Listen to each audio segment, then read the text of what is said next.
Good evening, everybody. Welcome to the Shadoe Davis Show. This is Wednesday, July the 22nd, 2026. Special guest on the show tonight is Shawn Buckley. I'm sure you know Shawn from the National Citizens Inquiry, his years-long fight for natural health supplements and products in Canada. And now, Shawn is one of the guys behind the Allison Inquiry. I want to show you guys the Allison Inquiry website. This is it right here, covidtestimony.com. Allison Inquiry, giving Canadians a voice. Canadians who've been injured, and I'm sure you've seen some of the press conferences as well, right? I mean, these have been incredibly emotional events, and Shawn has been right there for each of them. Canadians who've been injured by a COVID-19 vaccine want to share their stories with members of Parliament. Family members of persons injured by the COVID-19 vaccines want to share their stories. The purpose of the Allison Inquiry is to provide a neutral forum for Canadians to share their personal experiences of injuries to themselves or to others from the COVID-19 vaccine or vaccines. The mandate of the Allison Inquiry is to listen to Canadians. So before we bring Shawn on tonight, I put together a little video for you guys earlier this afternoon. I apologize for the red. I was out in the sun all afternoon, so it could be distracting. Please try to disregard it. I put together this video of some testimony that's already been presented through different social media channels from people you probably have seen before about their COVID vaccine injuries. And finally, at the end of this, we'll hear from Dean Allison himself. Here you go. Trudeau said in a speech that nobody's going to be left behind. Nobody in Canada would be left behind. They were going to give CERB. They were going to help everybody. That's not what they've done with the vaccine injured people like me. We've been told to be quiet. Doctors have been told they will lose their license if they help. The media will not cover it. I want to be heard. Now, from the vaccine, I have the most severe Bell's palsy case they've seen. There is urgency. The cost cannot be measured only in terms of medical ailments. This injury robs you of the life you once dreamed of.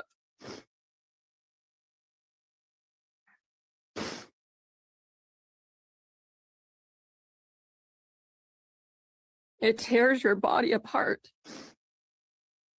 cell by cell, and it does not stop with the injured. Our spouses, our children, our parents, our families, our loved ones, they carry these wounds alongside us. Without acknowledgement, there's no pathway to care. 5 years, half a decade, we've waited. While our health declined, the systems meant to protect us looked away. For many like myself, we want to share our stories while we still have the health and the strength to do so. Many are becoming less able to participate in advocacy efforts.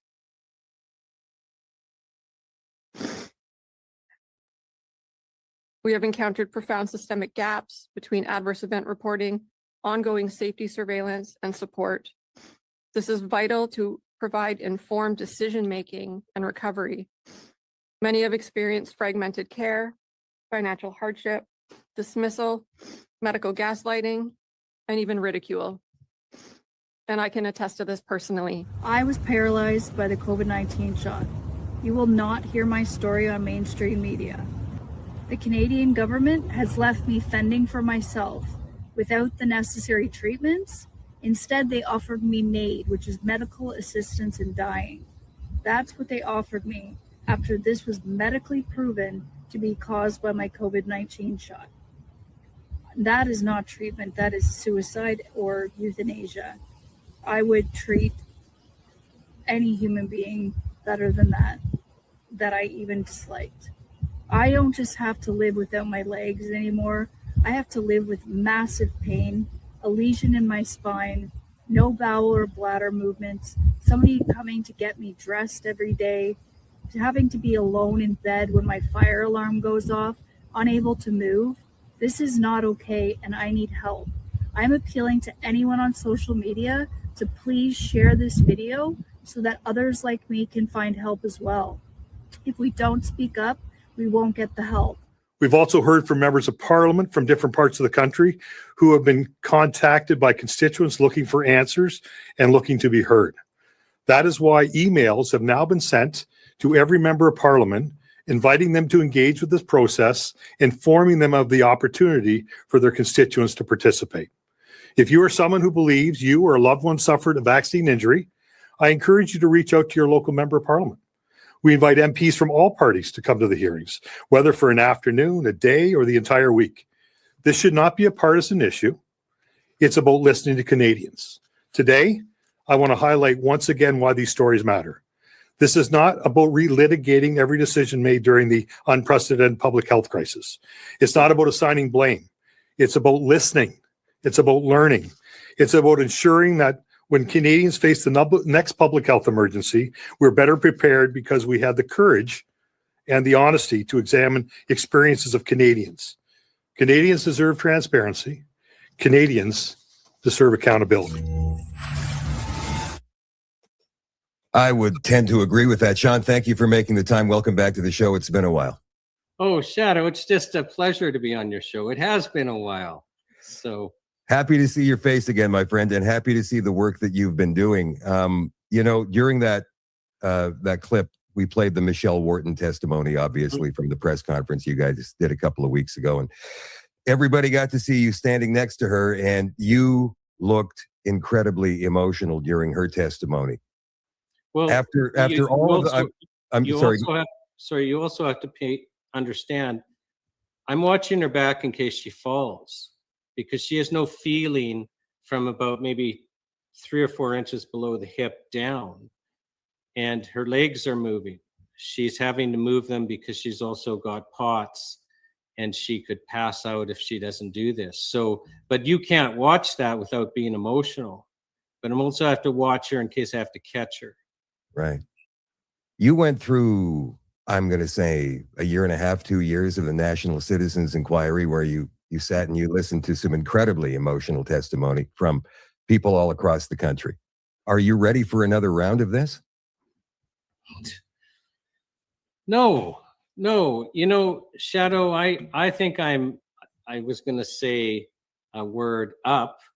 Both my wife Teresa and I think we're probably still have PTSD from the National Citizens Inquiry. And this one's just as bad. I've been working all day just on witness prep, and it's tearing me up. We had like, because this is volunteers again, right? So this is like we're doing it all over again. In fact, the 2 ladies sorting the witnesses have worked doing that at the NCI and worked doing that for the NHPPA for the health show. We had a Zoom call about 3 weeks ago, I think it is now, with the whole team. Like the whole team, we're having this Zoom call. And I asked the two ladies doing the witness sorting, how are you doing? And one of them just breaks into tears and weeps for the rest of the call. It's awful. How many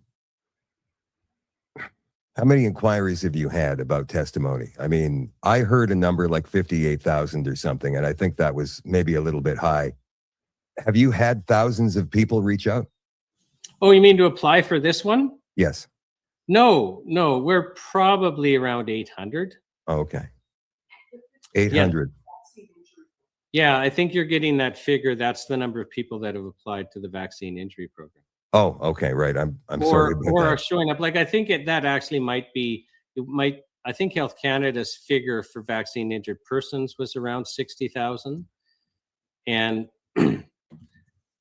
we have. I mean, obviously, we all know that's low because every time a study's done on a passive surveillance system like that, like Harvard did one on the VAERS system, and their conclusion was that it's underreported by about 100.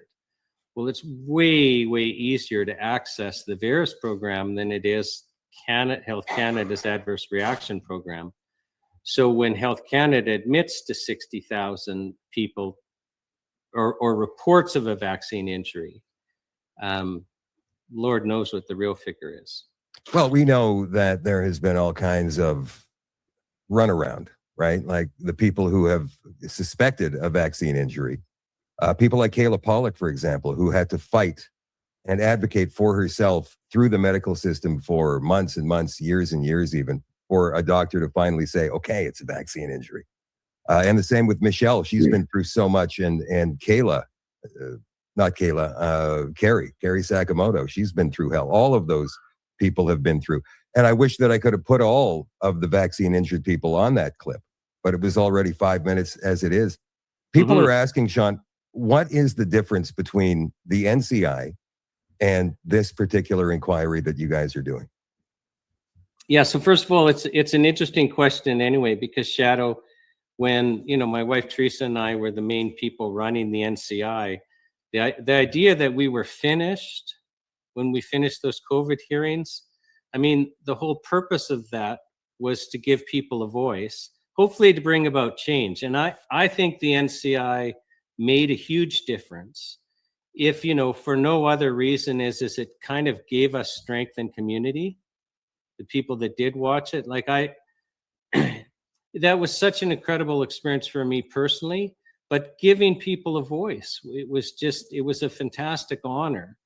And your question kind of implied, like, well, what's the difference? It's just some people are saying, haven't we done this? And it's like, I'm sorry, you had Michelle Wharton on there. My first experience with Michelle was, it's the week after the first press conference. So we held the first press conference on June 4th. And my wife, Teresa, and I share space for our offices. And I come in and Teresa's got some weeping lady on the speakerphone, which turns out to be Michelle. And Michelle's just weeping. And Michelle is actually just expressing a huge concern to tell her story in front of MPs. And she's concerned she's got to do it soon because she's not sure if she's going to be alive much longer. And, and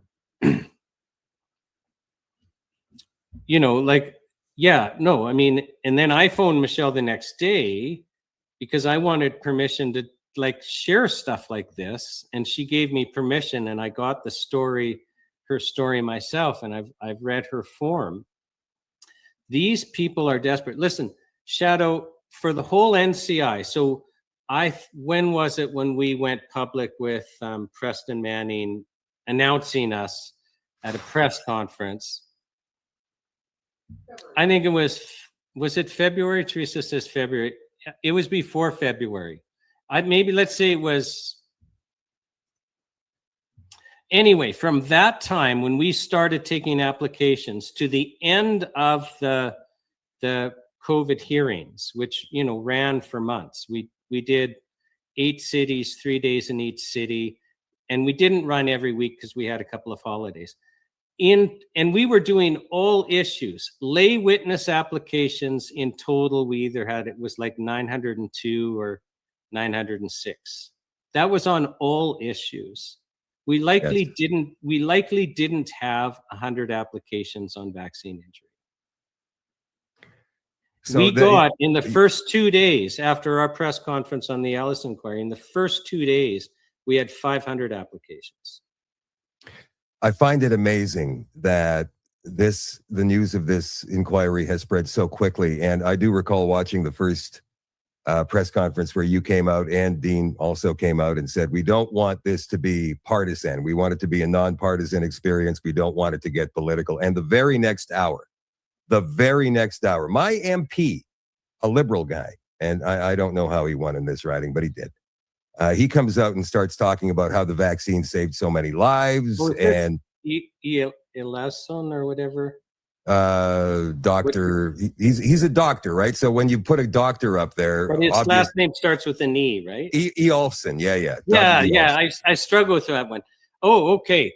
So I saw a post. if I recall it correctly, that because he was attacking Dean viciously, saying like, where were you when I was saving lives in the emergency ward during COVID? And basically, how dare you promote vaccine hesitancy? Right. And I saw another one. In fact, I pulled it off had it pulled off the X yesterday because I'm using it in an article that I'm writing, where he basically is saying that this is shameful and disgraceful because, and how dare you promote vaccine hesitancy? Now, Shadoe, you got a name call when you're afraid. Because the problem that he has, and here's where he's doing the disservice, and I call it a disservice, and I would be glad to debate him if he wants to come on your show with me. So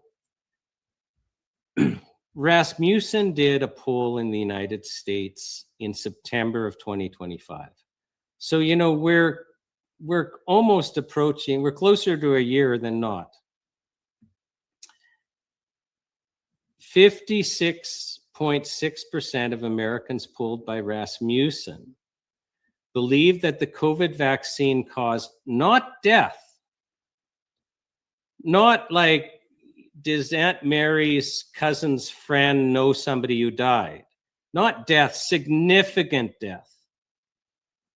Like that was the key. It was significant death. Now, we don't have a similar poll in Canada, but certainly we'll have similar death numbers. Well, what's the number of people who feel the vaccine caused significant harm? And death is significant harm. So if over half believe the vaccines cause significant death, what's the percentage that cause significant harm? That's your vaccine hesitancy. You're going to have vaccine hesitancy. You're going to have, total disregard and no confidence in public health authorities, period, until we have this conversation. So when somebody like that saying, how dare you create vaccine hesitancy, we're not having an honest conversation. We're just totally in name calling. Because you're going to have, you already have extreme vaccine hesitancy. You just look at it in the boosters, because these vaccines are so good that you have to keep taking boosters. So we have a huge problem of confidence in this nation. And we're not going to come together. We're not going to have confidence in our public health institutions. We're literally in a crisis. We're in a public health institution crisis until we have this conversation. And I say to these people, including in the freedom community that have been, vicious on this inquiry, I say to you, how dare you?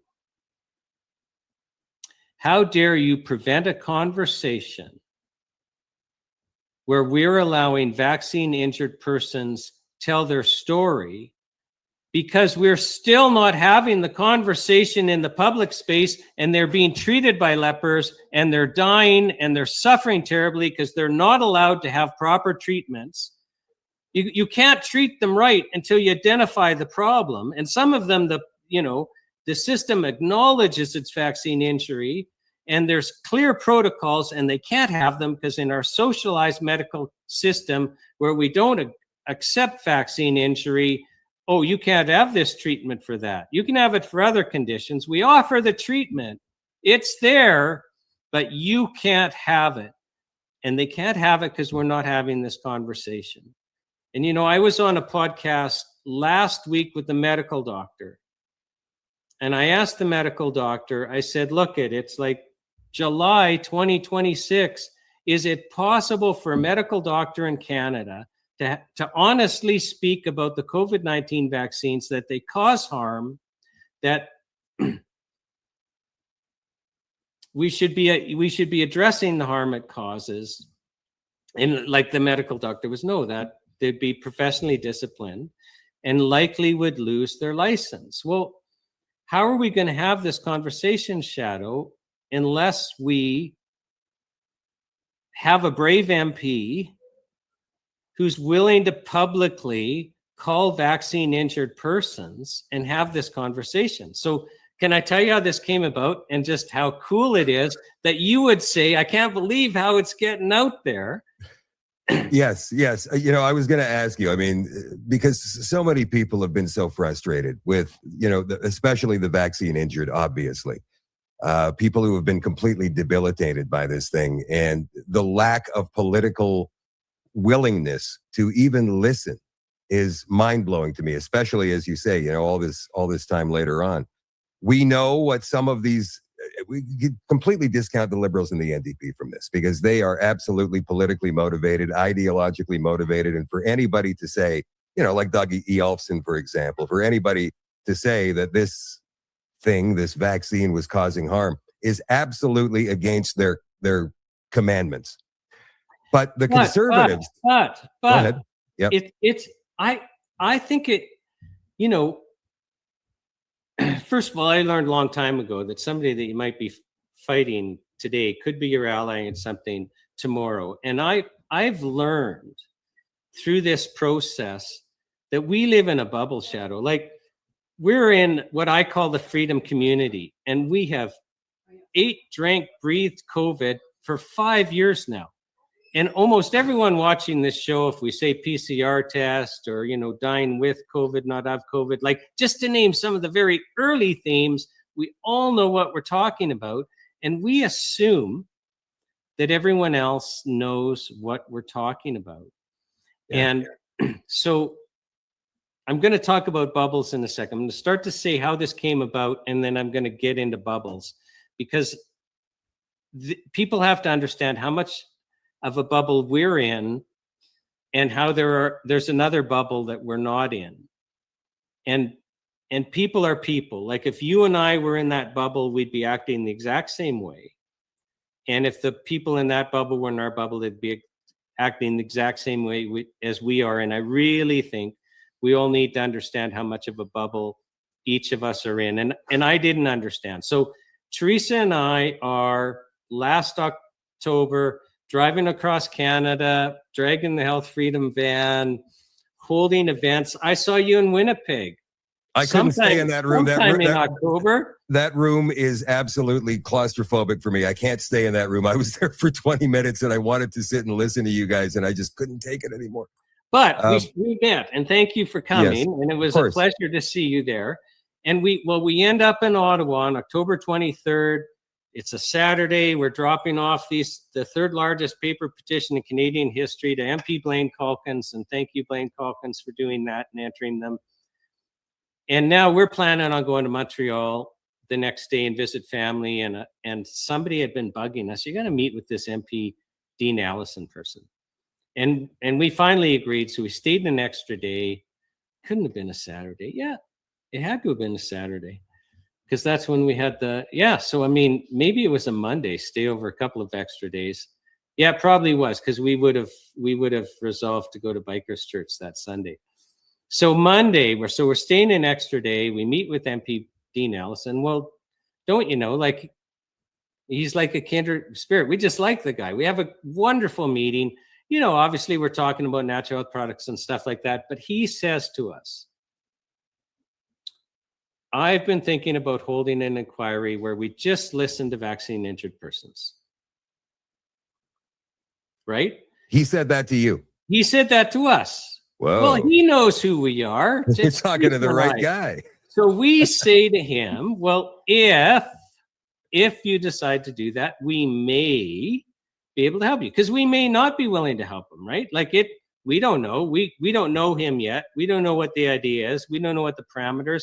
We're now like, we don't know if we have time. But that was it, right? Like, so then Teresa feels a few months later the need to go out and poke him and like start the dialogue. Do you want to do this? And so we're having this dialogue. We're having phone meetings, we're having Zoom meetings. I remember one Zoom meeting with one of his staff who was just so cold to the idea.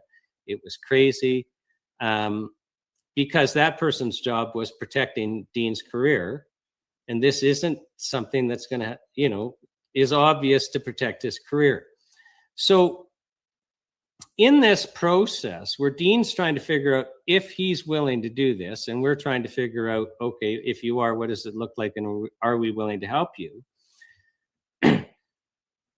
He says, well, you've got to start meeting with MPs. Like, is there anyone else out there that would possibly sit with me? Like, am I going to be in a committee room by myself listening to vaccine injured persons? Which is a good question.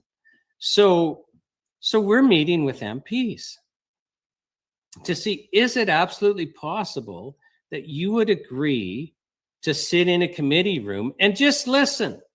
Just listen. Like, okay, now I'm learning in this process a couple of things about MPs. Now, the first thing I'm learning is there's another bubble out there. Do you know, Shadoe, that there is a large group of people in Canada, a large group, they're bigger than the freedom community,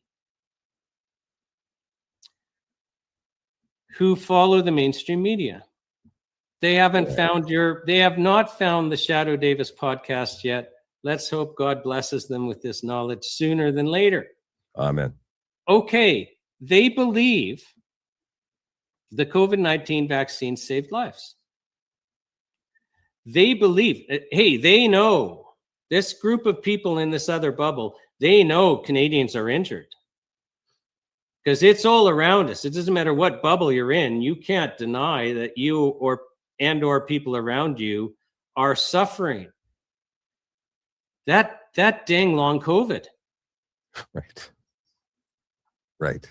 Well, okay, now, but let's back up a second. I'm talking to an expert yesterday, and there is long COVID, which is caused by, for those people that they didn't deal with the COVID virus right away, when it's in your upper respiratory tract, and no harm done, you've just recovered like a regular flu. If it got systemically through you, then it caused damage, because that spike protein it's a wrecking ball in you. In the same way that the vaccine caused systemic damage, because for those people that know their body really did start manufacturing the spike protein, which is a wrecking ball all through your body, because those lipid nanoparticles went everywhere. Yeah. There's a subset that long COVID exists, but the difference between that bubble and ours is they believe all of the injuries are caused by long COVID. Whereas in our bubble, we believe most of the injuries are caused by the vaccine. And I honestly, truly believe that, Shadoe, that most of the injuries around us, I can accept that long COVID's real, but in my world, most of the injuries are caused by the vaccine. Okay, can we accept there's another bubble out there? We have to. We know there is. Okay. We know there is. When you believe things now, and my gosh, with COVID, we got polarized on this. We got polarized, vaccine good or vaccine bad. And so the belief's even more entrenched. Shadoe, if the evidence started to come out, let's just hypothetically speak here. I'm just trying to make a point. So if the evidence started to come out, my gosh, the vaccines did cause harm, but like way less than we thought. Like this long COVID thing's like super real. It was more prevalent than we possibly imagined. Look how we actually got fooled thinking the vaccine was causing when it's long COVID. Like, so let's say that evidence was starting coming out. Do you know the first thing I would say? I don't believe it. I don't believe it. I do not believe it, because my mind's made up and I have a different belief, and I'm a human being. And for me to actually change my mind, which actually requires physical rewiring, like the term change your mind literally means your mind physically gets changed, because you have a belief and you have to rewire to accept another belief. I'm going to have to chew over it. I'm going to have evidence. It's going to be a process for me. Well, you know what? It's going to be a process for that other bubble to accept that the majority of the injuries that they are attributing to long COVID are vaccine injuries. I have to First ask. step is the idea being introduced. Yes, and that's what this inquiry will do. Hopefully. Getting It back already to is. I will share that in a minute. yes, let's get back to Dean. When you sat there and we're saying Dean sitting there, Dean sitting there saying, "Well, I got to be alone sitting in this Let's room." let's get back to that story. So we're meeting with MPs, finding that they don't know anything about COVID. Like I remember actually sharing with one MP. I won't name them. I'm talking about how the drug approval test was changed and they didn't have to prove safety and efficacy. You could literally see them turning white, and they're like, because they were. But if I had that, I'd had a conversation with that MP about the exact same type of thing a year or two ago, and they weren't listening. But now they were listening. So they're in this. Wait, hold it. How did you get them to listen? Did you tie them down? Did you hog tie them into a chair? Like do the old Clockwork Orange? We've had the conversation before, but their mind wasn't open to the possibility. Why and now though? Like, you could see they were receiving the information and horrified. So something changed then in some of these people. Like maybe the bubble that they're in has been burst just a little bit. Maybe there's some holes opening in the bubble. And maybe the bubble we've been in has burst a little bit. And let's talk about reconciliation in a sec, but we'll go with the history. The next thing I learned about MPs is they are terrified about of just publicly listening, right? Like, early on, the freedom community's gotten used to this idea now, and we're not being attacked the way we were. But early on, it was kind of like, well, you're only listening to vaccine injured people. Well, my gosh, if we can get that room filled with MPs just listening to vaccine injured persons, that will be like, Jesus walking on water. It will be such a miracle because politically, they're horrified. So let's get back then to Dean. So we're having this conversation. And, I'm a believer in Jesus and Dean's a believer in Jesus. So we can talk to each other a way that I can't talk to people with a different paradigm. There's like this one call where he's basically explaining to Teresa and I reason after reason after reason why we can't do this. Teresa and I are, both thinking, okay, this is done. And I stop the conversation, Shadoe, and I say to Dean, you're focusing on the wrong thing. You're telling us why this can't happen. When the only issue, and again, just believer to believer, the only issue is does God want you to do this? Because if he does, then you do it. And if he doesn't, then you can tell us all the reasons why you can't. And so we actually ended the call, said to him, you take as much time as you need to pray about it and answer that question. Call ended. Teresa and I actually think this is done. It was exciting while it was a possibility, but it's done. And we had resigned ourselves to that. So this is finished. About 10 days later, we're driving back from BC. We get a text from Dean, call me. So we, stop in Jasper National Park where there's cell signal. And we call him and he says, I'm supposed to do this and I'm going to do it regardless of the consequences, because he was really worried he would get kicked out of the Conservative caucus. He's been in that caucus as a Conservative MP for 22 years. And he was very concerned of two things. One, that he would get kicked out of the Conservative caucus. And two, that the mainstream media would just make a monkey out of him.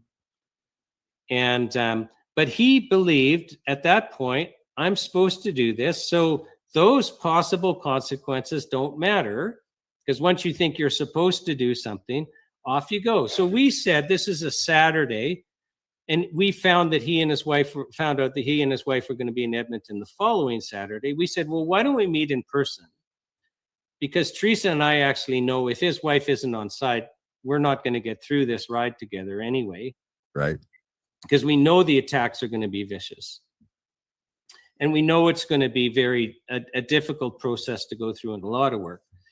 So, and then that gives Teresa and I a week to pray, like, are we supposed to be doing this, right? So the four of us have a breakfast meeting. We all believe we're supposed to do this, so we commit to doing this. So that is the Allison Inquiry. It was 4 people deciding we're going to do this. Now, it's clearly not a government inquiry, and your MP, who is also on the Standing Committee of Health, has shown us that the government doesn't want this to go ahead with his, you know, I think I'm justifying describing his attacks on Dean as vicious. I agree. Right? Yep. So we know this isn't a government inquiry, and the government does not want this to go ahead. And we've got to navigate that. It's not a Conservative Party thing. I mean, I haven't spoken to anyone in any party. Teresa and I are organizing this with, you know, largely with the main volunteers we've all worked with before on other projects. I don't even know what the political affiliation is of any of them. And Teresa and I don't belong to any party. So what happened is we've incorporated a not-for-profit. So the website, you know, COVID Testimony Association, that's just the name of the not-for-profit. But if you search on the internet, Allison Inquiry, it will just get you there. So it doesn't matter if you search Allison Inquiry. That's the easiest for people to remember. Yeah. So here we are. And we have to do this before Parliament resumes, or we can't use a committee room because they're all booked once. So it's like, now we got a deadline. So, okay, we're early September. We picked September, the week, you know, September 8th, 9th, 10th, and 11th, because we've gotten past the long weekend. People have got their kids back in school. Now we can go. And we're just before Parliament resumes. I thought that was a good choice. And by the way, I'm sorry to interrupt you, Shawn. Please continue after this, but there's people mentioning here in the comments that I haven't seen it. Where can I find this inquiry? Well, it's not until September the 8th through the 11th, right, which we'll be broadcasting as well. But if you go to the website, the 2 press conferences are there. Yes. And especially the second one with Michelle Wharton, who we just let have most of the press conference, be sharing her story. It will blow your mind. And then, okay, so do you want me to get back to the story? Yes, please. I was sorry to interrupt you in the first place. Yeah, I just wanted to let them know. So we pick June 4th to have our press conference to announce it. And Teresa and I get on a plane to Ottawa the day before on June 3rd. Dean hasn't released the press release yet. You're supposed to do it like 4 or 5 days before, but he's hanging on to it because he wants to talk to the National Caucus first on the Wednesday so that nobody's surprised, and he wants to do that before the press release goes out. So we don't actually even know when we're boarding the plane if this is going to go ahead. But there had been one really positive development is Dean had arranged to have an in-person meeting with Pierre Poilievre the week before. And he tells Poilievre, you know, what he's doing. And, you know, it's funny, you know, because God goes before us all the time. Poilievre says, you know, I keep getting approached by people that are vaccine injured, desperate to tell me their stories. Like, if what you're doing is just listening to vaccine injured persons tell their stories, I'm not going to interfere with that. Like, from a Conservative Party standpoint, I mean, you can, as a Conservative MP, we're not going to stop you from listening to vaccine injured persons. Okay, that was huge because there's that's, you know, like if, you know, Dean doesn't know who Teresa and I are. He hasn't seen the website yet. He doesn't know how we work. He can't be sure we're not nut bars. Like, they're taking a political gamble here because if this fell on its face or was really crazy or whatever, surely that would reflect negatively on the Conservative Party. Yeah, Shawn, but I mean, come on. I mean, like, there's all kinds of video out there of the NCI and the work you did and all of the commissioners. I mean, that in it of itself, to me anyway, would absolutely solidify your reputation as a guy who's standing up looking for the truth. And if he hadn't seen any of that stuff, like, I don't know what else to say. I- But then again, there we go back to the bubbles. Well, right? maybe they vetted us better than we thought. Like, because it was funny, you know, we hold that press conference on June 4th. I think the website was finished that morning. Right? Like, Good. I mean, it was, and so I drafted the you know, terms of reference and the rules. Like, if we're gonna ask MPs to come, they have to know what's the box that we're in. And if we're going to ask the public to volunteer and we're going to ask the public to donate, they have to know, okay, what is this, right? Yep. So clearly it from the beginning, the idea was to have it completely nonpartisan because we want MPs to listen to vaccine injured persons. This shouldn't be a party event, and the Liberals haven't made it a party event. Like, you know, your MP and some other, and at least one other Liberal MP has gone hard after Dean, but that doesn't mean that the party's publicly said no, right? Right. And I think we're at this place where this is going to force the conversation. So I'm hoping they'll actually make the determination that maybe we should participate. Right? So it's nonpartisan. I drafted the rules also because, again, we want MPs from all parties to be free to go. That actually prohibits the panel members from making any findings. Now, Shadoe, we're only booked for 4 days anyway. And after 4 days of hearing people, you don't have enough information to make findings anyway. So you'd look dumb if you did. But notwithstanding that, the rules say you can't make any findings. We're just here to listen, and that's that. But the rules allow us to toss in the odd expert to frame things, which we're gonna do. Have you already tracked down these experts? Or are you going to name names, or are you going to wait?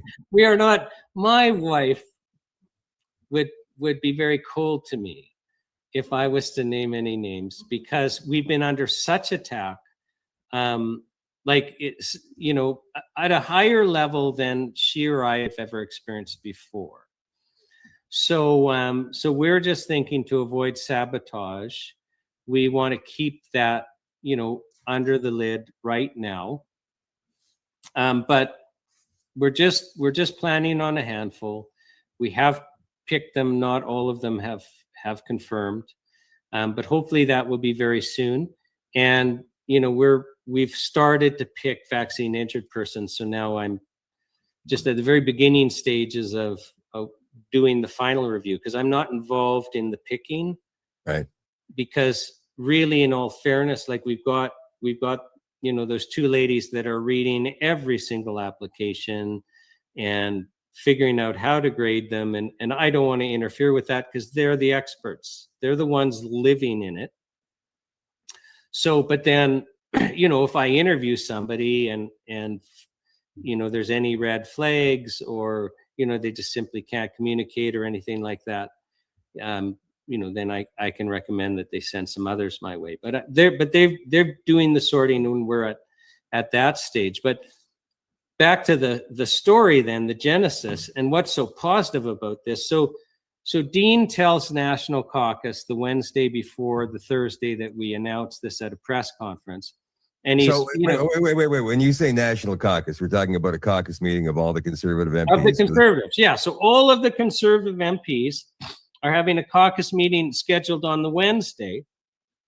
And Dean is deliberately not telling them until the day before. And it's why he hasn't released the press conference, because he doesn't want them to interfere. Like, when we hold the press conference, we plant the flag. He's already decided he's going ahead regardless. But, you know, why give too much time for mischief, so to speak, right? Better to ask for forgiveness than, you know, permission. But he's obligated to tell them. So he tells them the day before.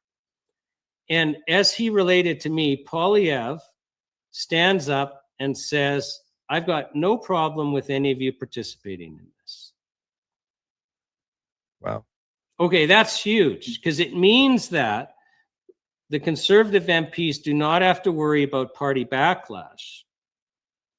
if they choose to participate. But remember, they're all afraid. They think this is a political liability to publicly go against the narrative. So will we hold this press conference? And again, anyone can go on to the Allison Inquiry site, and there's a tab for press conferences, and the 2 conferences are there. Dean has not a large social media presence. He posts 2 posts on Facebook, not X, left wing out there, Facebook, just about holding this inquiry. Within 24 hours, he has over 1 million views. And the topic explodes. It explodes. Now people are coming to him asking, hey, I got diagnosed with stage 3 cancer. Could it be caused by the, it's like this whole new idea has been introduced into this bubble that you and I aren't in. And all of a sudden the conversation exploded. Now your MP is now threatened by this and is personally attacking Dean. We talked about that earlier. You know, where were you when I was saving lives in the emergency room? How dare you create vaccine hesitancy? We've already spoken about that. You know, even a year ago, you know, the left mob would have just been all over Dean in such large numbers. Like, remember, you couldn't speak. We would just be silenced on social media. Well, that mob came out, Shadoe, but something else came out. A counter mob came out that was larger, saying, no, we have to have this conversation. That's awesome. So there was a conversation. It was an angry conversation, but there was a conversation. And it's out there. Like, even in the freedom community, nobody, not a single person was talking about vaccine injury. It was a dead and buried issue. It was gone. And now it's not gone. You know, we have the second press conference with Michelle Wharton. Juno News posts a clip, like, I don't know, 2.5 minutes. The last time I checked, it was over 1.6 million views. And my wife, Teresa, was telling me, she was monitoring the comments. And she was saying, you know, the negative comments, a lot of them are about, well, I don't believe that it's vaccine injured. Well, Shadoe, I don't believe that this is all long COVID. Like, that's what I would be saying if that idea was being introduced to me. It's the first part of having the conversation. Never, like, I get the freedom communities. Well, like, I want justice. I want accountability. I want there to be charges. Well, wait a second. The first step is, these people believe the vaccine saved lives. These people believe that long COVID is what's causing all of this harm. And because of that belief, they actually believe, honestly, as you or I would, if we believed the vaccine saved lives and we believed these injuries were long COVID, thank goodness for the vaccine, which minimized COVID. And then we would feel ethically obligated, as they do, to try and prevent vaccine hesitancy to save lives. Like, if we had that belief ethically, so it's really important for us to understand that these people are acting the same way we would act if we had that belief. And if we expected somebody to come into our bubble and convince us that, no, the vaccine didn't cause a whole bunch of harm, it's long COVID, well, they better be, first of all, gentle with us. They better not be angry. They better not be demanding justice. All I would say is, please bring lots of evidence to back up your claims instead of just whatever you saw on television. And you know, it's interesting, Shawn, when you say it's been 5 years and this whole topic was dead. I've had this conversation with people close to me, right? This is not in any bubble, right? This is just going back to family and friends. And because this hasn't come up in such a long time, we could kind of get back to a semblance of normal, our previous relationship before the whole thing happened in the first place. But, a few times the topic does come up. And I just kind of sit there and go, okay, let's see what these people are saying. Mhm. And now they're not so convinced that it was the right thing to do, because it's almost like they're apologetic when they say how many shots they got. Matter of fact, one buddy of mine said, I only got the one shot. And his wife had to stand up and say, no, you got two, remember? And he goes, I don't know. I don't think I did. So now they're denying even getting these shots in the first place, whereas before they were on Team Pfizer or Team Moderna. So I think time and an absence of this topic being discussed has let a lot of these people and their logical thought processes finally emerge to the surface again. And what's coming out is a lot of questions. So this is very good timing, in my opinion. Well, the timing's perfect. And I think another thing that's happened is sure, the mainstream narrative is saying long COVID, long COVID, long COVID. And, we got so much safe and effective, safe and effective, safe and effective, that even when you're thinking about injuries, the vaccine wouldn't even come up as a possibility. But notwithstanding that, Shadoe, is, a lot of people are coming to the conclusion by themselves that no, it is the vaccine. And you and I are hearing people saying that. My wife Teresa had a call, I think it was late last week, with a travel agent that we're hoping to engage to help us with travel arrangements. And the agent was asking, well, like, what is this about? Oh, and Teresa's sharing with her. And the travel agent says, oh, well, I'm injured by long COVID. And I'm actually in a long COVID support group. And Teresa said, oh, well, when did your symptoms occur?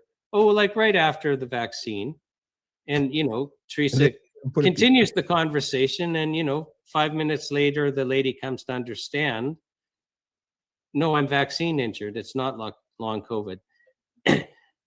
We've got to have the conversation, and it's happening, and it's crazy good.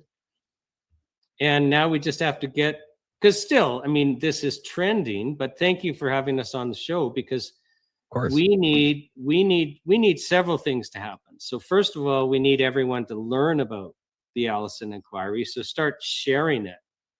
We need MPs to show up.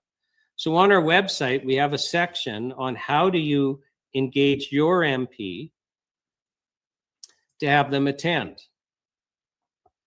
So we tell you how. And if you're not willing to have a meeting or make a phone call, we've got letters you can use if you're not willing to even write your own letter. But the MPs, like Shadoe, we have one of the biggest committee rooms on Parliament Hill. We literally could have 40 MPs sitting around that table every day. We could add tables to have more than 40. And wouldn't it be cool if every day there were different ones there? Because there's going to be different Canadians, and we're hoping that every injured person there, that their MP is going to be there listening to them, because that would send a real strong message of support to their ridings. Like, MPs are elected from ridings. So, we're hoping that for every witness that testifies, that the MP from that riding will be there. And there'll be, hopefully, if, again, we're all volunteers, hopefully we're organized enough to make sure, like, hey, on this day, you should know that a person from your riding is going to be testifying and really wants you to be there. But if we could have that room filled, we will change Parliament. Now, because this has exploded, Dean Allison, MP Dean Allison's social media is eclipsing every other MP's social media on any issue. And everyone's taken notice.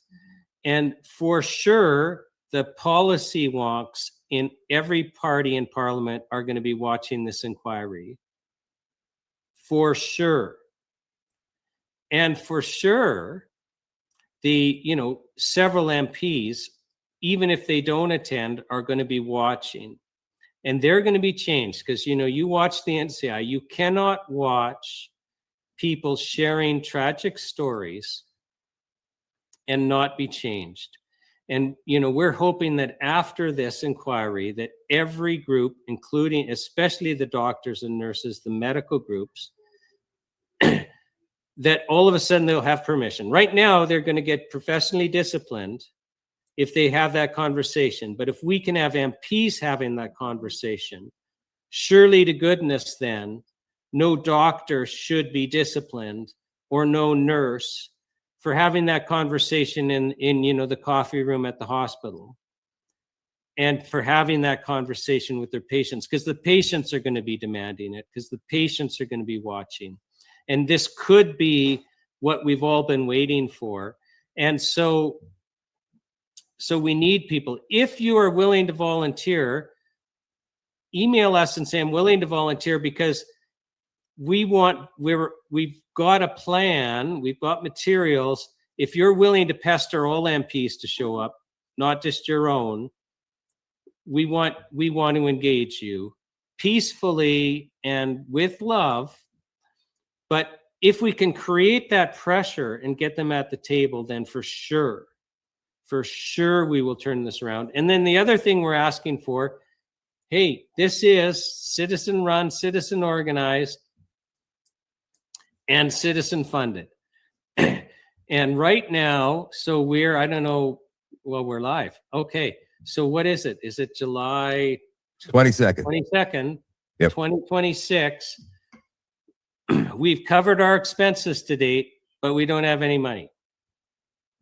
And so today I called a witness that we've selected, and I said, we don't have any money. We want to cover everyone's travel expenses, because Shadoe, we do. I want to cover the flights and the hotels, but this afternoon I had a call with a tragic injured person, teenager, now permanently disabled, in a wheelchair, and said, is there any way you can cover your travel expenses?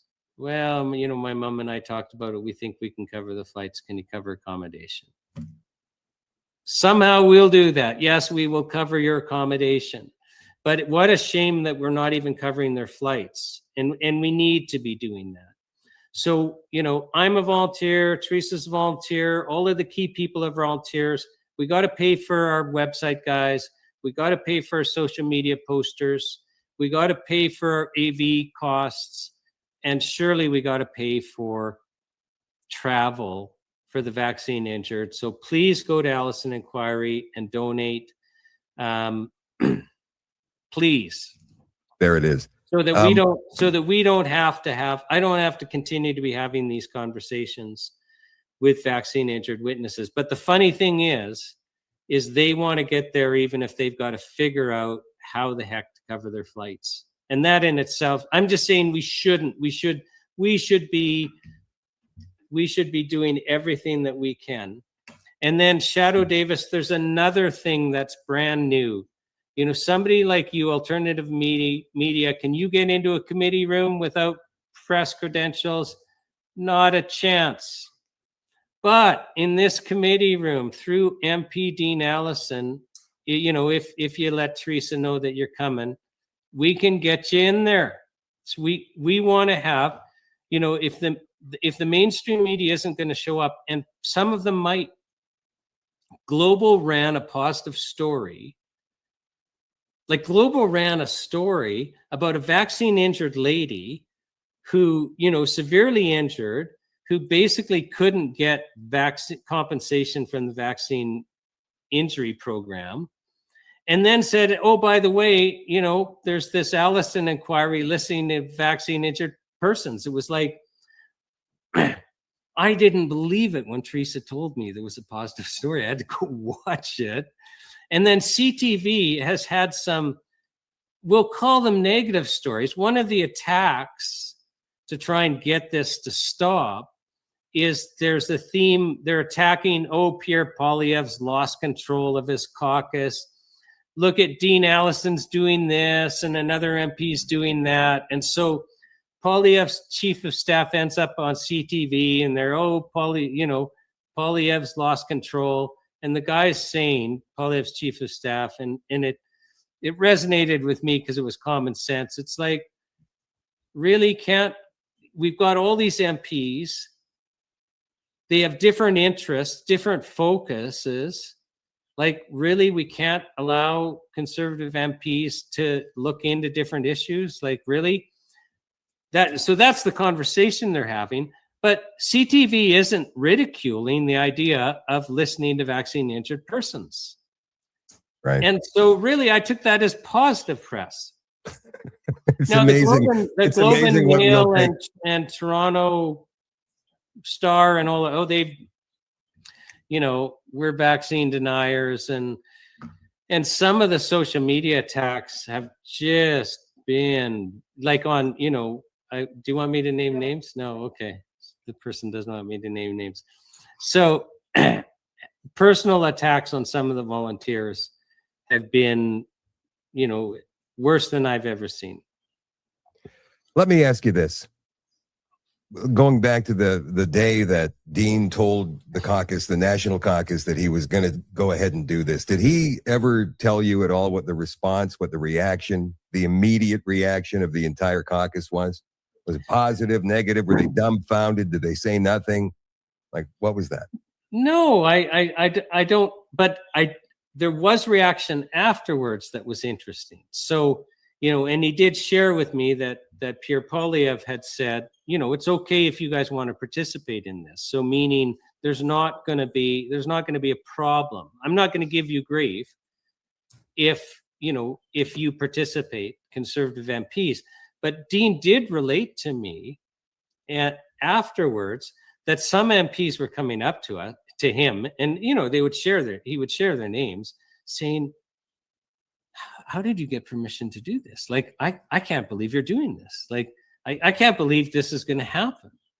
Wow. So remember, I was telling you, MPs, like, let's say you're a doctor, Shadoe, and I'm a doctor. We could honestly have a conversation saying, like, we really can't talk because then we can't help our patients. It's the minute we step out, we're going to get hammered. MPs are hearing in their offices people sharing with them that they're vaccine injured. They're not afraid to listen in private. It's this idea of going public. And why would the MPs feel different than the doctors? Because the MPs would be worried. Listen, if you're a Liberal MP, do you think that you're going to hold this inquiry? No, you would get kicked out of the party, wouldn't you? No, because Carney needs his majority, so he's not going to be kicking anybody You know out. what I'm saying? Like, Yes, you yes. wouldn't even dare it, right? Yeah. And why wouldn't you think the mainstream media is going to try to make a complete monkey out of you? And I think it surprised people because, like I say, your MP came out, with the gloves off, and the mob was with him. And then this other group that was bigger, I don't want to use the word mob, shows up and supports Dean.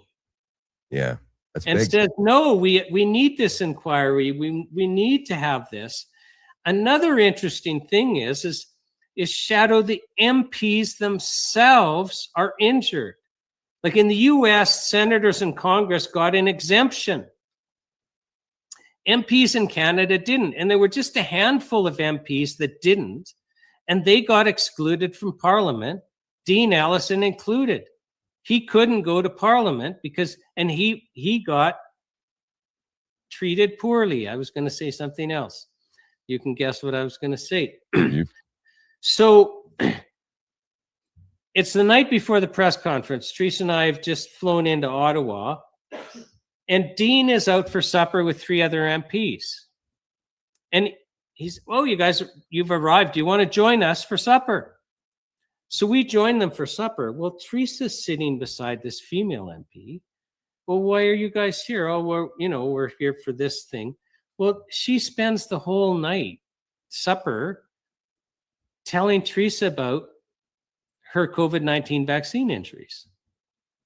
The MP. The MP. And then the MP beside me, I'm talking to him and this other male MP, and somehow the topic comes up, why are you, oh, this. Well, the MP right beside me starts describing his vaccine injuries, which I'm not going to share on your show, but they were shocking. Wow. Now, they've resolved in his case, not in the case of the lady, but they've resolved in his case, but they were pretty significant. So That's 2 out interesting. of 3 MPs sitting at that table that were new to us were injured themselves and knew they were injured by the COVID-19 vaccine. And I hope we're giving them permission not only to listen to other vaccine injured Canadians, but to share their stories themselves and to have this conversation. Wouldn't that be something, Shawn? If you got vaccine injured MPs from whatever party up there telling their story.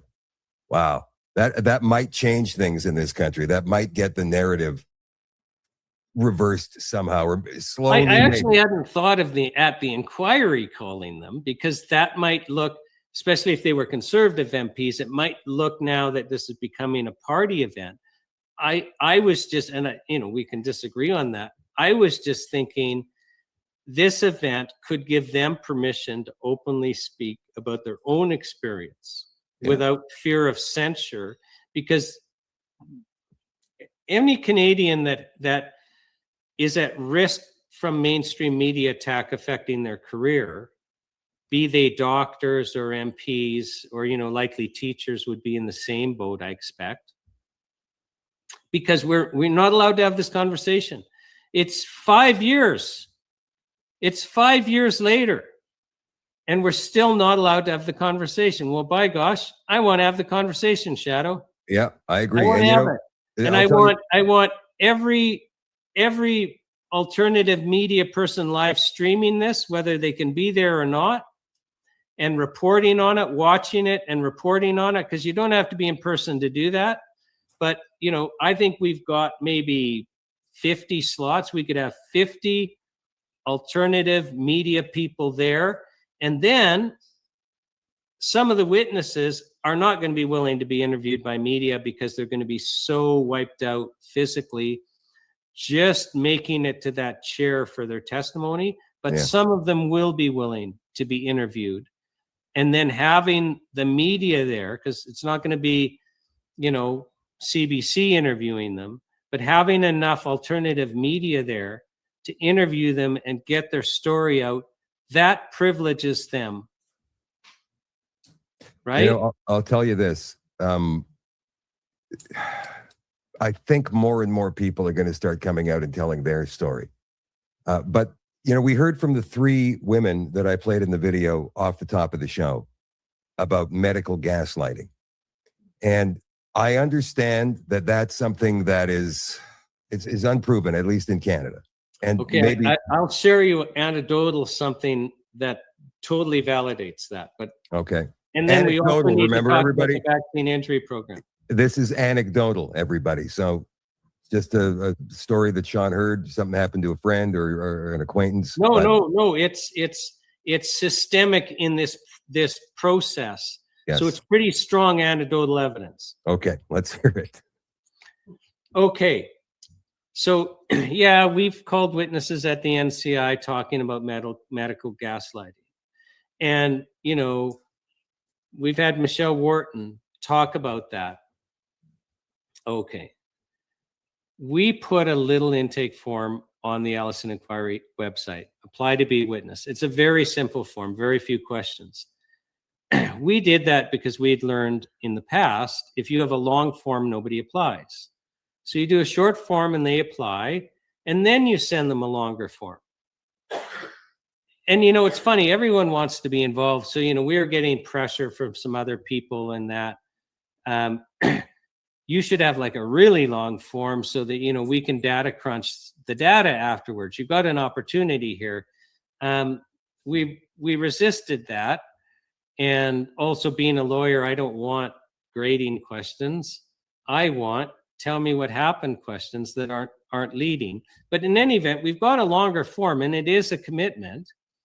But we realized also after like the first day, we had so many applications. It's like, maybe we have time for 40 witnesses, maybe. So most of you aren't going to testify.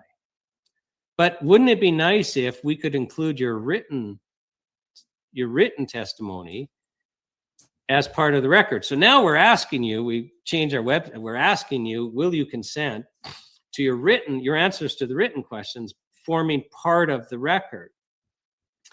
But, so you apply, we have like this wave of about 500 people apply, and then we send them this form too. Okay, well, please fill in this more detailed form. So I don't know if you noticed that the moon crashed into the earth and caused a huge natural disaster. And we're all going to become extinct in the next 2 months because the sun, all the dust in that is. But a bigger problem was that we sent out Form 2, and I'm not meaning to ridicule, but we were surprised by the pushback from the vaccine injured. What kind of pushback? Oh, and we don't appreciate how this group has medical PTSD. It's a medical form. We're asking you for medical information. It's like a medical questionnaire. Well, obviously, they're having trauma because now they feel like they're interacting with the medical system. Right. Well, one of the questions is, did any of your doctors diagnose this as vaccine injured? And if so, who? Well, we have that on there because if we've got some identified doctors that have diagnosed you with vaccine injury, then we don't have to have volunteer doctors vet you to say, it's plausible that what they're saying is caused by the vaccine. So, at least when we put you on the stand, it's as robust as we can do with the resources we have. Well, my gosh, we don't want to get our doctors into trouble. That's actually very legitimate. And then when in their stories, even the ones I'm reading today, the people that are selected, it's like, well, because some of our questions are about your engagement with the medical system, and it's like 100%. I think I haven't come across a witness yet that they haven't been told it's in their head. Wow. Well, they can't walk anymore. Like within a couple of days, they will never walk again for the rest of their lives, a couple of days after the shot, and they're being told it's in their head and they're making it up. And it's 100% so far, where there's just horrific symptoms that are now life-changing and disabling, and 100% of them are reporting that they're being, at one point, very early on, being told it's in their head, and they should see a psychiatrist. And 100% are explaining how, well, they need treatments, but those treatments aren't allowed for vaccine injury, so they can't access them. These, so we're getting, through our form, very clear evidence that this gaslighting is absolutely real. If we needed it even more it was already pretty well established at the National Citizens Inquiry. But my word, I was shocked at just how fragile this community is. But it's been 5 years of suffering and 5 more years. And let's even go back to masks. I got kicked out of stores for not wearing masks. But the odd time when I just needed milk and eggs, I didn't want to go through that harassment, and I put a mask on and just went into the store, in and out quickly, because I didn't want the stress. Could you imagine if the doctors aren't believing? And think about the doctors. They're in trouble if they diagnose with vaccine injury. Yeah. They can't talk about it. They can't write it on their chart. I think you're vaccine injured. And then it's creating this vaccine injury program train wreck. Because the problem I've learned with the vaccine injury program is they had a very short intake form. They had part 1, part 2. So part 1 is you fill it out And, you might give them a paragraph on why you think it's a vaccine injury. Now, you're not a doctor and you don't know what they're looking for. And then part two, you got to get some medical doctor to fill it out, but almost every medical doctor won't say it's a vaccine injury. And then step three is they get your medical records. Well, they're getting your medical records from doctors who they'll do anything. They'll stand on their heads. Yeah. They'll put on a clown suit and wave at cars. They'll do anything but write vaccine injury in your medical records. Yeah. And then they have a panel of three then review your little paragraph and your medical records. And without asking you any questions to clarify, well, okay, you're saying it's a neurological thing and it started on this date. And they're thinking, well, maybe it should have started. They don't ask you, well, are there kind of other things that kind of are also neurological that might precede your inability to walk for the rest of your life? They don't interact with you to clarify, and then they refuse you. So there's been no expertise to guide you in. Your medical records aren't going to say it because we're in a system and they know it, where your doctors aren't going to say that, and then you're refused. Well, that is also evidence of this gaslighting and trauma. And the people, I was talking to one witness today, I was going to kill myself when I was refused. I'm on the bathroom floor weeping and my mom has to talk me down. Because she has to live with her parents because she can't work, because she can't walk. And now some people, I did interview one that she's working from her wheelchair, but she's not in the chronic pain this other one is. And the other one, I can't get a job because I don't know day to day if I'm in so much pain, I'm not going to be able to work. So even though, she's qualified, she can't. It's tragic. I still have a problem, Shawn, believing that so many doctors would go along with this nonsense without standing up and saying, why do you get into medicine in the first place? You do it probably, I think most doctors would say, to help people.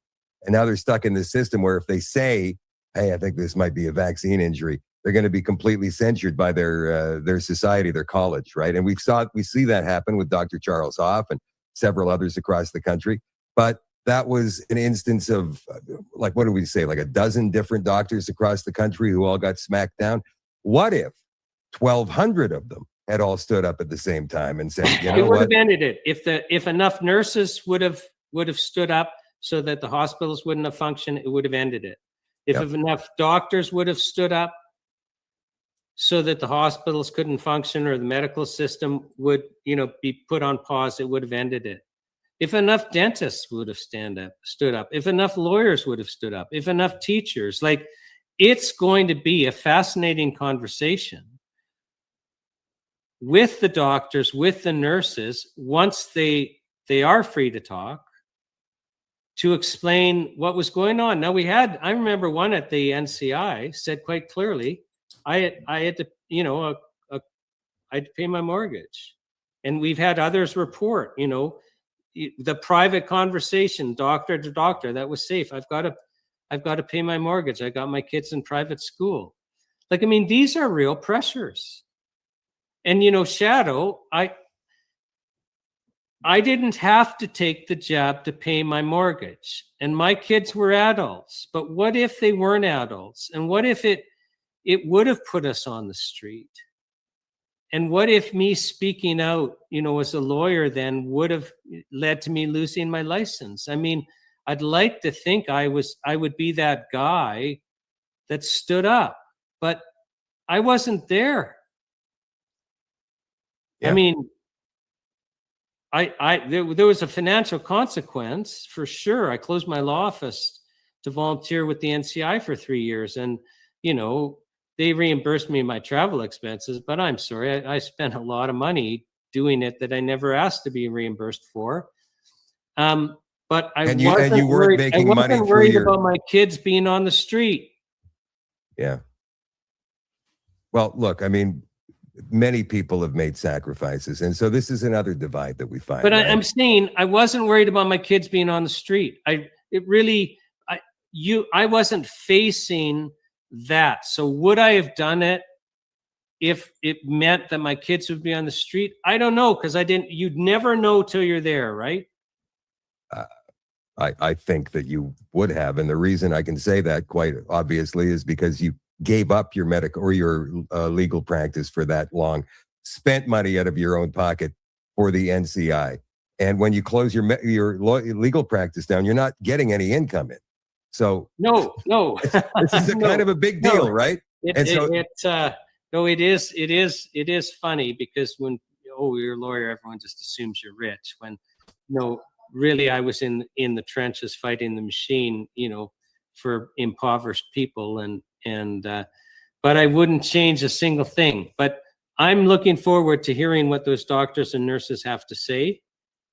I'm really looking forward to it. It's going to be quite the conversation. Do you know Sarah Jwanian? I have a rough time with her last name. She was a nurse in Ontario, I don't and think so.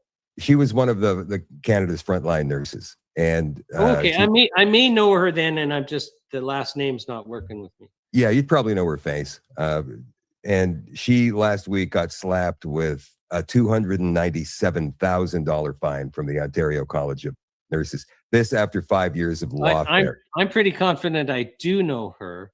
So 290,000. Did that include also the costs of the proceedings? Yes. Yeah, which in itself is just a complete injustice, because what the message then is that if you stand up to any professional discipline proceedings, even if you and there's any chance of losing, you will be destroyed.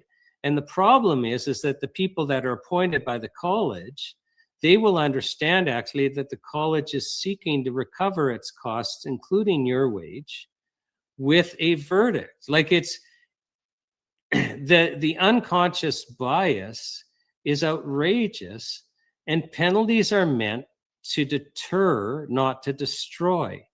But we've so long left any modicum of justice or reasonableness that it's absurd, and most of these colleges shouldn't exist anyway. But no, that's a tragedy. And so how is because she's a young lady. Yes. How is she supposed to pay, $290,000 in after-tax income when her, ability to practice her profession has been taken away? Yeah. Well, it's obvious they know this is never going to be paid, but it's. And what was she doing? She was speaking out about vaccine injury and vaccine danger. And she just got penalized now in 2026. So that college is still upholding the narrative when she should have been exonerated, and she should have been publicly praised. It's 2026.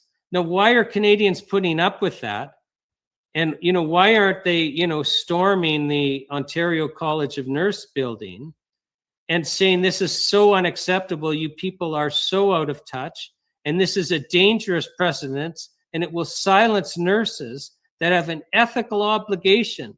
Nurses used to be taught that they had an ethical obligation to advocate for their patients, even if it wasn't a popular position, but they were supposed to stand for what they believe for. I know that. I used to live with a nursing professor of ethics. So why aren't they being stormed? Because people are sick and tired. It's funny. I put no, it's our fault. Why, Shadoe? Why is your audience putting up with this? Surely we're not afraid anymore. Are you afraid of being called a vaccine denier or engaging on Facebook with this nonsense? Where were you when I was saving lives in the emergency ward? Really? Is that the best you've got now? Because people are dying, and and the emperor has no clothes, and this is absolutely ridiculous. Like, really, are we still putting up with this? Are we allowing the Sarahs of the world to be destroyed by their colleges today? Really? Yes. Yeah, it's Here happening. we are. Constable Bruce, was that 2 months ago? Yeah.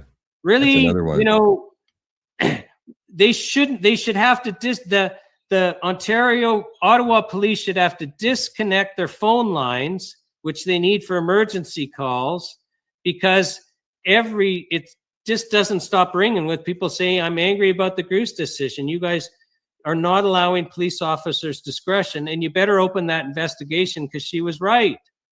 She was right.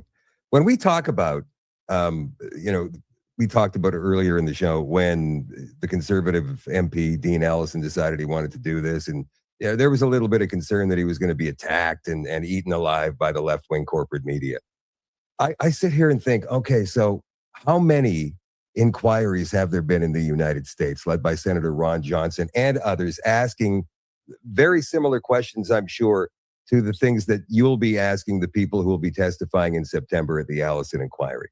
That's been going on in the United States for 3, maybe 4 years now, and they're still looking for answers, but they have achieved a lot of results in the time they've been asking. Mm-hmm.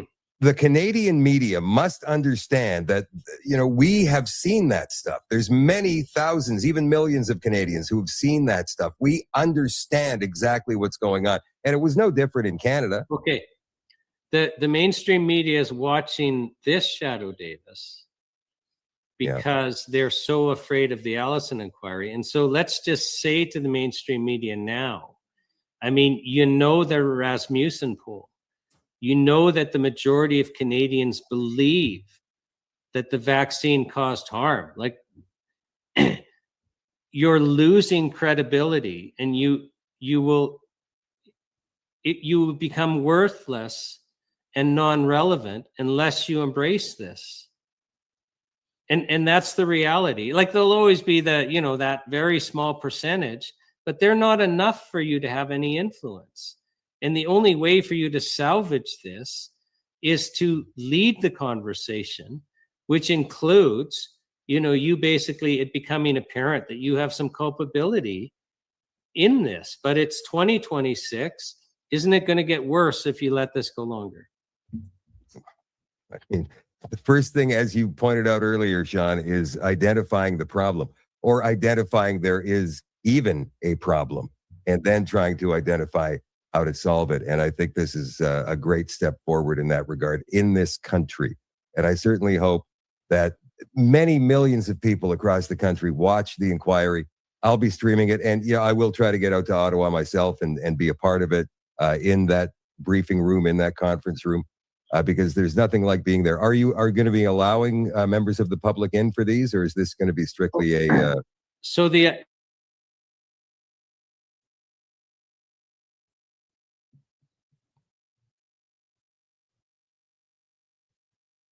Shawn froze, so we'll see if we can get him back here. We'll wait 30 seconds or so, and if we can't get him back, we'll move on to the next thing. We've got one more thing for you guys tonight. If you could reboot there, Shawn, that'd be awesome. Well, at least it didn't freeze on a terrible facial expression.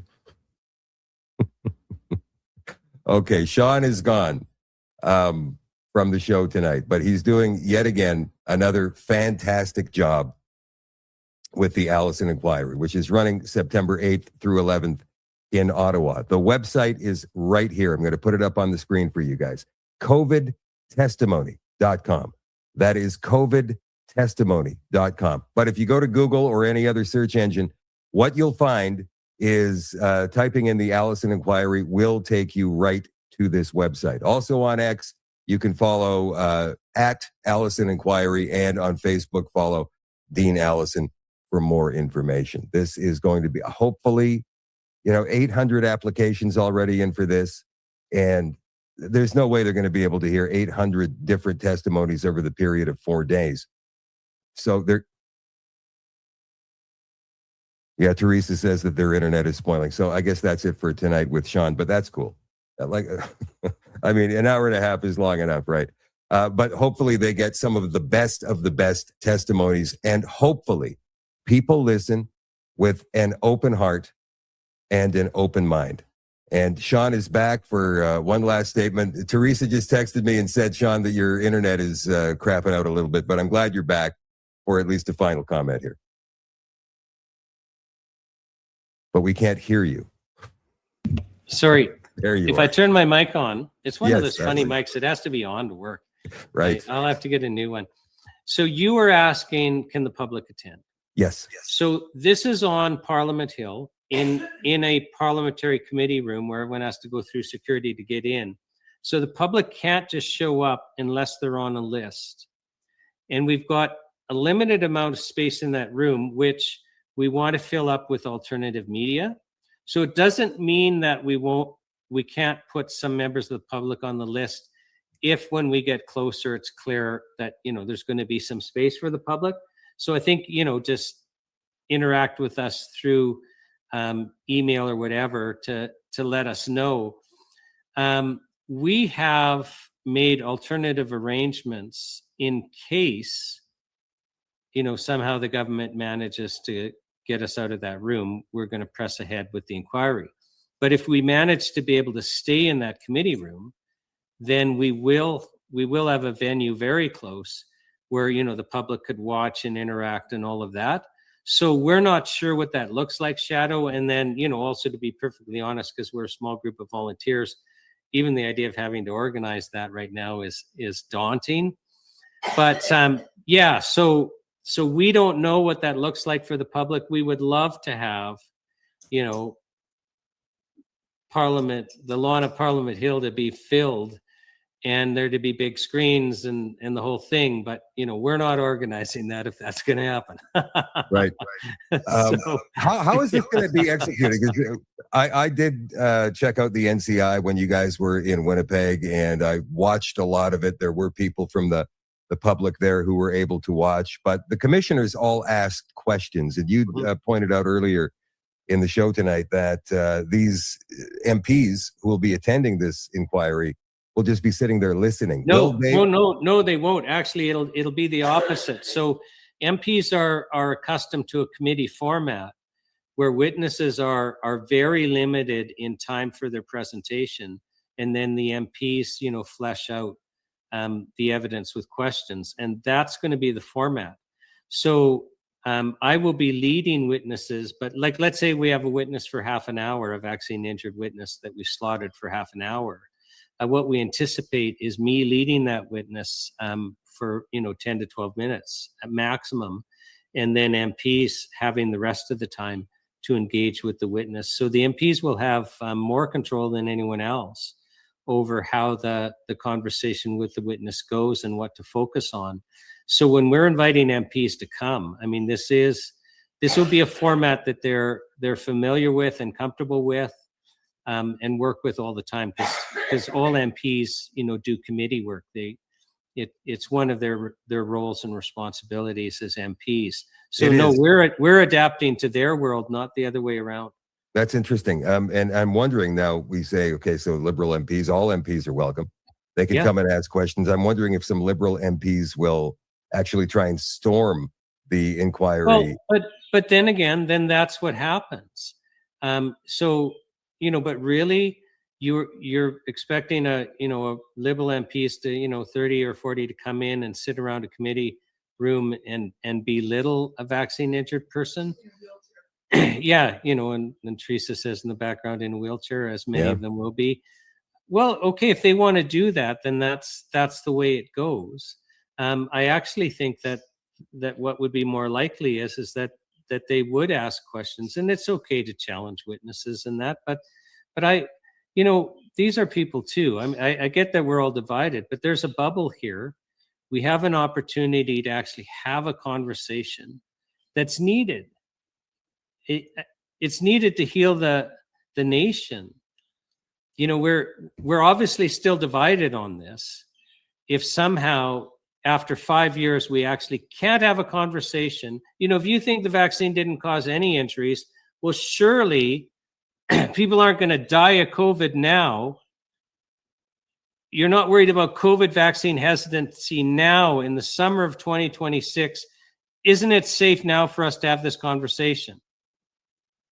We got to have it because so many people have lost faith in the system. So this should be the time you're jumping at it if you actually believe. But, you know, if we're really just trying to do it to avoid the conversation, to keep some narrative going, every institution's going to lose credibility here. You know, Shadoe, I'm a lawyer. I wonder, I've just been itching to write, you know, articles for the law journals, and I've been itching, all lawyers in all provinces have to have continuing education, itching to volunteer to teach a course on how we've taken judicial notice of a ghost. Because during COVID, when, you know, parents were having an argument in family court, does the child get the COVID vaccine or not? Almost every court at the Court of Appeal level, Ontario was the worst in my opinion, said, listen, when Health Canada has approved a vaccine, that it's so well known that we don't have to prove it. Let's take judicial notice that that means the vaccine is safe and effective. So that's now our starting point. And the parent that is opposing that vaccine. So we're basically creating a legal presumption that it's in the child's best interest. And that's the test. The court wants to do what's best for the child. We're basically creating a legal presumption. We're taking judicial notice. It's been proven safe. So we don't have to worry about harming the child, and effective. It's going to help the child. So we've basically directed the courts to take judicial notice. It's safe and effective. Well, why didn't the court read the law? Because we have in our drug regulations, starting at C.08.002, the drug test for regular drugs, where you do have to give the minister substantial evidence of safety and efficacy. But the COVID-19 vaccines were exempted from that, and it was published in the Canada Gazette. The law was clear. Shadoe, to get a COVID-19 vaccine approved, you didn't even have to submit your safety data. What are we talking about proving it's safe? You didn't even have to give the safety data. And when it talked about safety data, it wasn't like substantial evidence proving safety or whatever the language is for regular drugs. It was the known safety data. But you didn't even have to give that to get approved because the test didn't require proof of safety. In fact, the word safety isn't mentioned. And you didn't have to prove it worked, which we call efficacy. That wasn't in the test. In fact, the word efficacy wasn't mentioned. In fact, you didn't actually have to prove anything if you read the test. There just had to be an argument, and the test literally was a political direction to approve. So, but I'm just asking as a lawyer, is it possible that I could get that what the law was published? It's anyone can look it up. Any lawyer, we're all trained in legal research. Like in 15 minutes, you could check that what I'm saying is true, that the COVID-19 vaccines were legally exempted from the regular test and safety wasn't considered and efficacy wasn't considered. And yet we've got political, directives from Court of Appeals saying, well, it's a judicial, it's so known that these vaccines were proven to be safe and effective. Let's take judicial notice. I don't know if it's safe to do that yet. So it's a crazy world. I think after this Allison Inquiry, I will take the risk and see what happens. But we've got to, why are we afraid? Why are we putting up with this nonsense? Are we not making fools out of our country? And really, we're not taking care of these people that are injured in July of 2020. Isn't this funny? The longer it goes on. In a sad way, but I mean, really, what are we doing here? The longer this goes on, the worse we look as a country. Yes. But, we do have a Liberal MP going back, 4 years now, Anthony Housefather is his name, who actually said in Parliament that the vaccine never went through any testing, that it never went through any safety checks or any efficacy. He said that because we were Shawn, we were in a pandemic. Yes. We had to have something. Like how reckless is Right. that? But here's the problem is, so let's say we were in a pandemic, okay, which many of your audience won't believe, but let's say we were, and let's say there was all this hysteria, and let's say in the midst of all of that, the government was in hysteria too, and there was all this political pressure to do something, and let's say we made a mistake by basically exempting it from safety and efficacy and creating a mandatory direction to approve, based really on uncertainty. So let's say we did all of that. Well, okay. But then once we're through that crisis, why did we put this non-safety and efficacy test permanently into our drug regulations for COVID-19 vaccines? Within the last 6 months, we changed the name to, public interest drugs or something like that. But the only drugs in Canada that currently are still available to the general public that are exempted from safety and efficacy being proven on July 22nd, 2026 are the COVID-19 vaccines. Why are they still on the market? Health Canada has approved them for use starting at 6 months of age. So this week, some mothers and fathers of Canadian babies that are now 6 months of age are having their children injected with a vaccine that has not been proven to be safe and has not been proven to be effective. Well, and they're exempted from the law. They're the only drugs on the market for general population that are exempted from this in 2026. So what's going on, Shadoe? Well, I mean, there's all kinds of speculation. I suppose we could say there's big pharma manipulation of doctors, of nurses, of politicians, of people in institutions. I think it's preventing the conversation, because if they didn't continue the exemption so that the COVID-19 vaccines, they have to continue to be exempted from proving safety or efficacy, or you got to pull them from the market. And if you pull them from the market, people are going to go, why did you pull it from the market? Oh, well, we never approved safety or efficacy. Now we're having that conversation they really don't want to have. Yeah. So I think it's political expediency, and they no longer really care that the uptake of these vaccines is almost zero. They're probably relieved because there's no way they can escape liability now that those vaccines are on the market. Like, you tell me how this isn't either culpable homicide or criminal negligence causing death, except for Health Canada isn't liable because they're exempted. It must be driving some people in Health Canada. They must be going nuts. I don't know why we haven't gotten a whistleblower yet. We'll put you on the stand at the Allison Inquiry. Come. Because there's got to be a lot of moral distress, because people are people, Shadoe. Yeah. And people are people. And I'm sorry, in the medical community, there has to be a lot of distress. And in the Health Canada, there has to be a lot of distress, because the reality is a lot of those people want to do a good job and want to protect us. And, so I invite any whistleblowers to contact us. We'll put you on the stand. So that's an interesting phrase you just mentioned there. Moral distress. How many people out there know exactly what happened over the past 5 years and still have said nothing? How do they sleep at night? How do they look in the mirror? Now's your chance. Now's your chance. And you know what? Right now, nobody is going to judge you for your lack of action in the last 5 years. But you got to stand up at some point. You got to do the right thing. Well, and we can't put every doctor and every nurse, we can't sanction them. So, I mean, the reality is, Shadoe, the reality is we're just going to have to figure out what happened. We are going to have to fix the system so that we can trust it again and go on. That's the reality. And isn't it going to be better for you?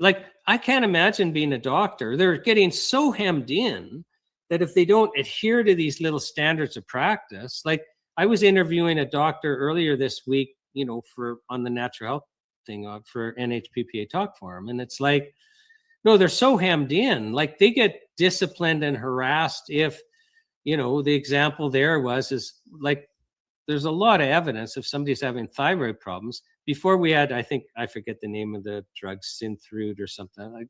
I'm sorry, I'm sure I butchered it, but there's a patented drug. So the standard of practice is now to use the patented drug. But before that, we just use desiccated thyroid from pigs or cows. And like, there's so much evidence that works better without side effects.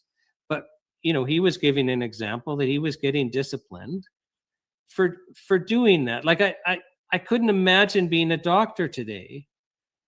If you decided I wanted to have an integrative practice where, really I am pushing my patients to, eat right and supplement and stuff like that. So I don't have any nutritional worries. And I am encouraging them to do detox profiles or protocols. So I'm not worried about toxic overload. And then, when you come to me for what's going to be fewer problems, as a medical doctor, I'll try and figure out, well, what's the best thing to do. But to feel that you would actually get disciplined for stepping, because that's not the standard of practice. That's not the focus. Like, I couldn't imagine, because I'm guessing that most of these people, because the doctors I talk to, on COVID issues and this, they want to help people as best they know how. And it's got to be like, surely they want to be freed from this. I was just reminded by one of our viewers in comments.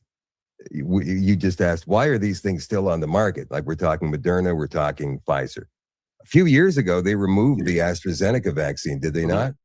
Because they did early on because of problems with myocarditis. Okay, so that kind of went unnoticed by the left-wing corporate media, and nobody else said anything about it. But I recall Dr. Joss Reimer, who's now the head of Health Canada, saying in Manitoba, when she was the head of the vaccine task force in 2021, that you can go ahead and mix whatever vaccine you want to mix. It's all right. She said these words: go ahead and have a Pfizer, and then go ahead and have an AstraZeneca. And you know what? As long as you get the shot, you're going to be good to go. That's what she said. And then she also mentioned, I believe, we're in the middle of the greatest medical experiment in history. Yeah, which is us. And we are. And this is why we can't tolerate this any longer, is because a whole bunch of us are suffering. A whole bunch of us are dying. We have an obligation to reduce the suffering and reduce the death. We have a moral obligation. We will be judged on, our inaction. And so how can we not? How can we not be standing up now? How can we not? Like, who cares if somebody gets mad at you in the grocery aisle? Step into that conversation. Like, we're the majority, and, we're herd animals. And most of us, we were silenced during COVID because we didn't want to be ridiculed. Well, the minority, long COVID vaccines are safe and effective crowd need to understand that we actually we think they're being ridiculous now. Like, turn it on its head, turn the psychology on its head, because they are the minority now. Yeah, well, we get enough people to say that, and those people back down pretty quick. Shawn, thank you for all of the work that you and Teresa have been doing. Thank you for putting this thing together. Please pass our thanks along to MP Allison for having the bravery to present this to his caucus and for getting this whole thing going. I'm going to keep talking about this over the next couple of months until we actually get to the inquiry dates. Go ahead. And Shadoe, I'm expecting you to visit your MP and encourage him to attend the inquiry. He's public enemy number one as far as No, don't think that way. Don't think that way, because he's got to have this we all have to have we have to reach this point where have the conversation. You're right.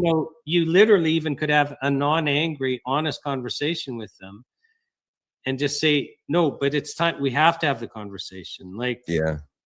All I the could go into arguments that you have, conversation. it doesn't matter. There's just too many people that have lost confidence. Yes. We can disagree all we want, but we have to have the conversation now. I could go into that conversation with the best of intentions, I think, for the first 60 seconds. And once I saw a smug sneer come across his face, I might lose my shit real quick. Sorry for the language. Thank you, Shawn. And thank you for what you do. Keep it up. All right, man. We'll talk to you again. Thank you. There is Shawn Buckley with the Allison Inquiry. Again, September 8th through 11th, Parliament Hill in Ottawa. And I'm going to be talking about this, you guys, over the next couple of months, more and more, as more and more people submit their applications to testify. He said already 800. I made the mistake of saying 58,000 earlier in the show, as you probably heard. And that was actually the amount of vaccine injuries, deaths or otherwise, that have been reported in Canada. And we obviously think that that number is low. One more thing on the show.